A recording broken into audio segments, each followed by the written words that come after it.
तो hello everyone, और आप सभी को बहुत बहुत नमस्कार। और हम आप सभी का स्वागत करते हैं अपने इस जीके जीएस सीरीज़ में, जिसमें हम लोगों ने पॉलिटिकल साइंस से रिलेटेड लगभग 3 पार्ट कर लिए हैं। मतलब टोटली अगर हम क्वेश्चंस की बात करें तो जो है 55 क्वेश्चंस के आसपास हम लोगों ने क्वेश्चन कर लिए हैं। तो ये जो पार्ट है ये पार्ट 4 है उस सीरीज़ का जिसमें हम पॉलिटिकल साइंस के एमसीक्यूज़ कर रहे हैं। तो आइए चलिए शुरू करते हैं उसके आगे से। और आज के जो हमारे सवाल हैं वो इस तरह हैं। निम्नलिखित में से कौन आज़ाद हिंद फौज के एक प्रमुख अधिकारी थे?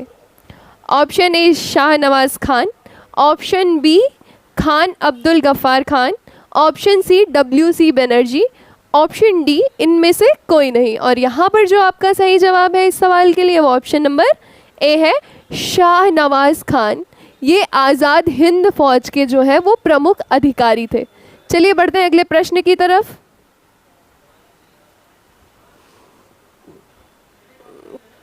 मेरे पास खून पसीना और आंसू के अतिरिक्त देने के लिए कुछ भी नहीं है, ये किसने कहा था? Option A Lord Nelson, option B Napoleon, option C Churchill, option D Subhash Chandra Bose. Option D Subhash Chandra Bose. और यहाँ पर आपका सही जवाब है ऑप्शन नंबर सी चर्चिल। अगले प्रश्न की तरफ बढ़ते हैं।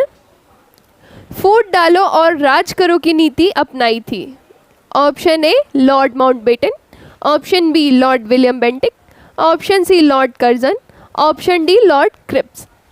और यहाँ पर आपका सही जवाब है option number C Lord Curzon. चलिए बढ़ते हैं अगले प्रश्न की तरफ। गदर पार्टी का मुख्यालय कहाँ था? ऑप्शन ए मॉस्को में, ऑप्शन बी बर्लिन में, ऑप्शन सी कराची में, ऑप्शन डी सैन फ्रांसिस्को में। और यहाँ पर आपका सही जवाब ऑप्शन नंबर डी है, सैन फ्रांसिस्को में। चलिए चलते हैं अगले प्रश्न की तरफ। सुभाष चंद्र बोस ने कब कांग्रेस की अध्यक्षता से त्यागपत्र दिया था? ऑप्शन ए है 1947, ऑप्शन बी है 1950, ऑप्शन सी है 1939 और ऑप्शन डी है 1937। और यहाँ पर आपका ऑप्शन नंबर सी जो है वो सही जवाब है। अगला प्रश्न। किन राष्ट्रीय नेता की लोकहितवादी कहा गया है? यहाँ पर पूछा गया है किस राष्ट्रीय नेता को लोकहितवादी कहा गया है। ऑप्शन ए है Gopal Lahiri Deshmukh, option B Lala Lajpat Rai, option C Motilal Nehru, option D Mahatma Gandhi. और यहाँ पर आपका जो सही जवाब है वो ऑप्शन नंबर ए है, गोपाल लहरी देशमुख। अगला प्रश्न। स्वतंत्रता संग्राम में गांधी जी ने किसान आंदोलन प्रारंभ किया था? साबरमती से, बारदोली से, चंपारण से, बिजौलिया से। और यहाँ पर राइट आंसर या सही जवाब है ऑप्शन नंबर सी यानी चंपारण से। अगले प्रश्न की तरफ चलते हैं अब हम। भारत की आज़ादी के समय ब्रिटेन का प्रधानमंत्री कौन था? Option A Attlee, option B Lord Cripps, option C Lord Curzon, option D इनमें से कोई नहीं। और यहाँ पर जो आपका सही जवाब है वो ऑप्शन नंबर ए है, एटली। चलिए चलते हैं अगले प्रश्न पर। 1935 के में भारत सरकार का अधिनियम किस निर्णय से संबंधित था? ऑप्शन ए प्रांतों में उद्योग, ऑप्शन बी प्रौढ़ मतदान, ऑप्शन सी प्रांतीय स्वायत्तता, ऑप्शन डी इनमें से कोई नहीं। और यहाँ पर आपका जो सही जवाब है वो ऑप्शन नंबर सी है। चलिए चलते हैं अगले प्रश्न की तरफ। भारत छोड़ो आंदोलन कब हुआ है? एक बार फिर से सवाल को रिपीट करते हैं। भारत छोड़ो आंदोलन कब हुआ? Option A 1955, option B 1942, option C 1947, option D इनमें से कोई नहीं। और यहाँ पर जो आपका सही जवाब है भारत छोड़ो आंदोलन जो है वो हुआ था 1942 में। ऑप्शन बी आपका यहाँ पर सही जवाब है। अगला प्रश्न। 1905 में सर्वेंट्स ऑफ इंडिया सोसाइटी को किसने प्रारंभ किया? Option A Gopal Krishna Gokhale, option B Mahatma Gandhi, option C Motilal Nehru, option D Lokmanya तिलक।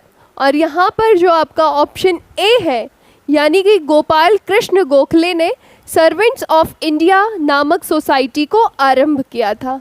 चलिए बढ़ते हैं अगले प्रश्न की तरफ। दिल्ली चलो का नारा किसने दिया था? Option A M K Gandhi ने, option B M C Bose ने, option C L L Rai ने, ऑप्शन डी इनमें से कोई नहीं। और यहाँ पर जो आपका ऑप्शन बी है एस सी बोस ने, इन्होंने ही दिल्ली चलो का नारा दिया था। S C Bose means Subhash Chandra Bose ji ने दिल्ली चलो का नारा दिया था। अगले प्रश्न पर किस कांड के कारण असहयोग आंदोलन बंद करना पड़ा? बहुत इंपॉर्टेंट सवाल है ये। ऐसा नहीं है कि कोई सवाल अनइम्पॉर्टेंट होता है या कम इम्पॉर्टेंट होता है। सारे ही के सवाल, सारे ही जितने सवाल होते हैं वो सारे इम्पॉर्टेंट होते हैं, पर ये भी इम्पॉर्टेंट है, ये बहुत इम्पॉर्टेंट है। किस कांड के कारण असहयोग आंदोलन बंद करना पड़ा? Option A Chauri Chaura, option B Champaran, option C Dandi, option D जो है वो है इनमें से कोई नहीं। और यहाँ पर जो आपका ऑप्शन सही जवाब है वो है option number A Chauri Chaura. अगला प्रश्न, निम्नलिखित में से कौन सीमांत गांधी के नाम से जाने जाते हैं?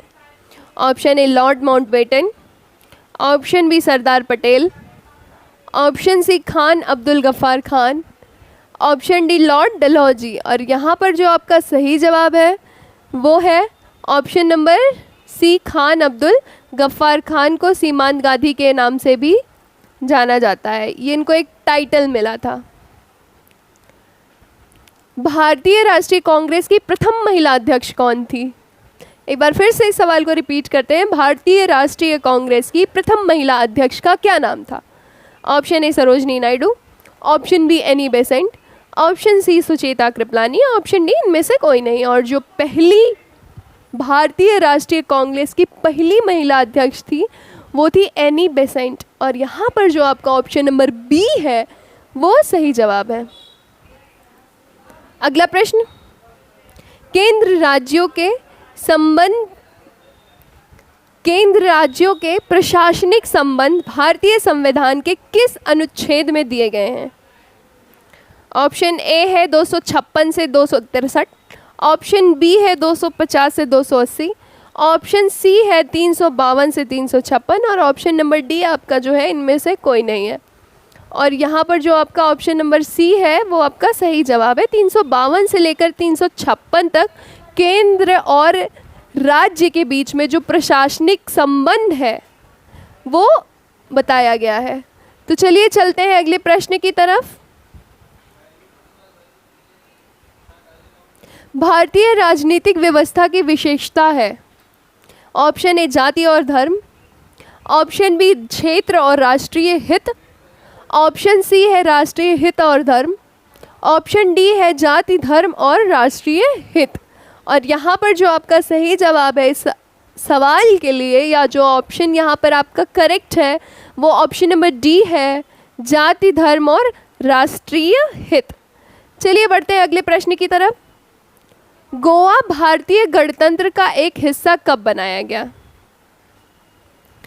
ऑप्शन ए है 1961, ऑप्शन बी है 1947, ऑप्शन सी है 1950 और ऑप्शन नंबर डी है 1963।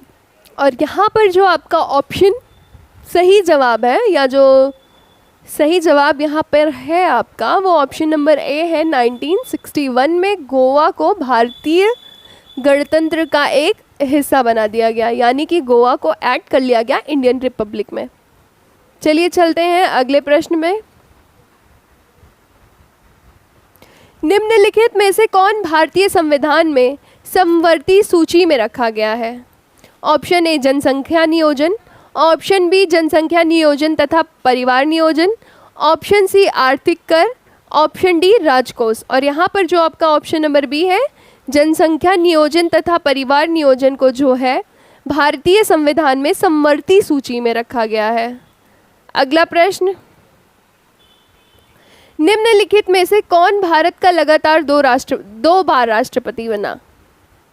आर वेंकटमन, ऑप्शन ए है। ऑप्शन बी जो है वो है राजेंद्र प्रसाद। ऑप्शन सी है वी गिरी।